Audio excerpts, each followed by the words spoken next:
Hey guys, welcome to A Writer's Life Academy. My name is Stephen R. Burns. I'm an author, editor, and the creator of the online writing course, How to Write in 90 Minutes. And today we have, I think, a fun one for you, something short to help you improve your writing.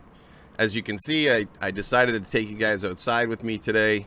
It's really hot. There is a free guide in the links below. Just go to my website. There'll be a pop-up and that'll tell me where to send it. So in today's writing, we're going to talk about, today's video rather, we're going to talk about something I think you might find interesting, and that's writing too many words. I know.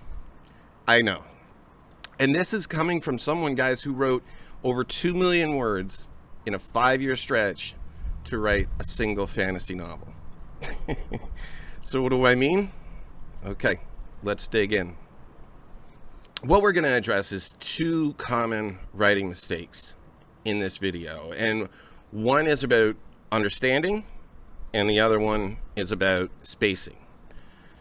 The first one is understanding that all writing is bloated, all of it, until it's gone through multiple edits. Everyone writes fat the same way everyone overcooks pasta when they're cooking it for the first time, right? And this is just as true for an experienced best-selling writer as it is for a beginner. So, regardless of pedigree or experience, your first draft will contain too many words, and it's going to need to be chopped. And you might be saying, wait a minute, when you work with, college or high school students, they struggle to get to the word count. There aren't too many words. There aren't enough. Of course. But I guarantee you that if you're a professor who's assigned a 3,000-word essay, you're going to get back something bloated. You're going to get back 2,200 words puffed up on donuts so you can play the thick character in the movie. And much of the time it's because students and young writers are uncomfortable writing that many words. And I get it, because they don't understand the basic math. So let me give you the numbers. And also, if you're an experienced writer, sometimes it's, and I can say this for myself, it's just about laziness. We know the numbers, and yet we don't go the extra length. So let's say you want to write 3,000 words. Well, you need to write 3,500. If you're writing 750 words for your latest blog, you need to write 1,000. If you're writing a 200-word description for your website, you need to write 250. And people are going to say, that doesn't make any sense. You just said people are writing too many words, and now you're telling them to write too many words. Yes, but it's the quality of the words, right? They're desperately trying to get to the count, and then those words become fluff. Let me give you an analogy. How many of you like ice cream? Oh. Personally, I think all ice cream is great. However, do you know what separates, and this is true, Ben & Jerry's from the no-name brand? It's the amount of air injected into the ice cream. That's why you can buy, 12 liters of no-name for $4, and it costs you the same for 2 spoonfuls of Ben & Jerry's. One is dense, the other is not. And just so we're clear, good writing is dense. And all writing is trimmed. I mean, all good writing is trimmed.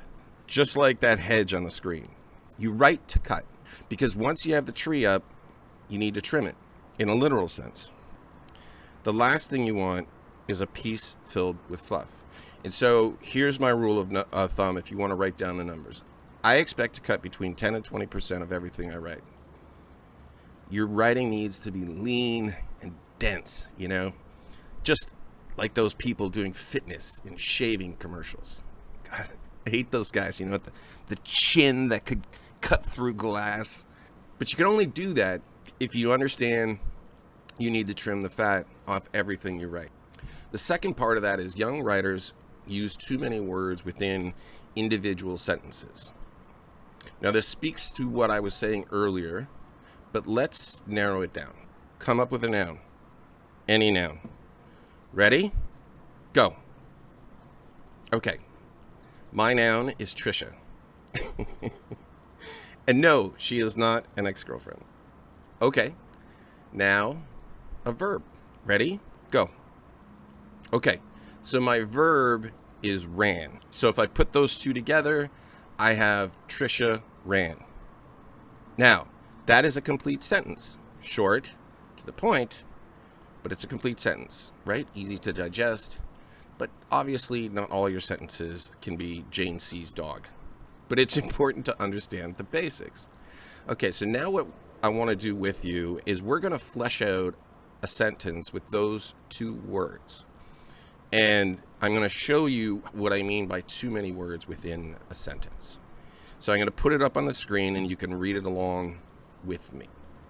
Trisha's oily brown hair fluttered in the wind as she ran around the narrow, elongated track, hoping to avenge her terrible defeat at the hands of Cecile, the cocky and beautiful senior from Delta Phi who had defeated her badly at Nationals the past 2 seasons. Okay, come back to me. So what did you see? I want you to take a look at that sentence for a minute. What did you see? All right, we'll leave it up here for example. Let me put it back up. Okay. I'm not exaggerating here when I'm writing the sentence, but not by much, right? Trisha ran is a fine sentence, but depending on context, usually that's not enough. So what's wrong with the other one? While it works as a plausible sentence, there's too much going on. Too wordy usually means too many ideas, and we want to stick to 1 idea per sentence.